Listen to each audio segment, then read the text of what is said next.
பாட்டாளி மக்கள் கட்சியினுடைய தஞ்சை மாவட்டத்தின் மிக முக்கிய பிரமுகரான திரு ம.க. ஸ்டாலின் அவர்கள் தன்னுடைய மகிழ்ந்துள்ள நேற்று தினம் கோவையை நோக்கி ஒரு பயணத்தை மேற்கொண்டிருக்கிறார்.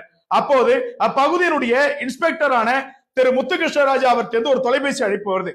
எடுத்து திரு ம.க. ஸ்டாலின் அவர்கள் என்ன சார் சொல்லுங்க சார் சொல்லக்குள்ள எந்தவித ஒரு பேச்சுக்கும் இடம் கொடுக்காம, இன்ஸ்பெக்டர் நீ என்ன பெரிய ஆளா, நீ எம்பிக்கு நின்னுட்டுனா நீ பெரிய ஆளா, உன்னால என்ன பண்ண முடியும், நான் நினைச்சேன்னா உன்னை இப்பயே கைது செய்ய முடியும், நான் இன்ஸ்பெக்டர் மட்டும் கிடையாது, நான் திருநெல்வேலிக்காரன், உன்னால என்ன பண்ண முடியுமா பண்ணுன்னு சொல்லிட்டு அதிகார தோணியில பாமகவுடைய பிரமுகரை மிரட்டிருக்கிறார். உடனே ம.க. ஸ்டாலின் அவர்கள் ரொம்ப கூலா அப்படியே சார், சரி சார், என்னால என்ன பண்ண முடியுமோ நான் பண்றேன்னு சொல்லிட்டு தன்னுடைய பயணத்தை அப்படியே துண்டித்து விட்டு நேரா வண்டி எஸ்பி ஆபீஸ் விட்டுருக்கிறாரு.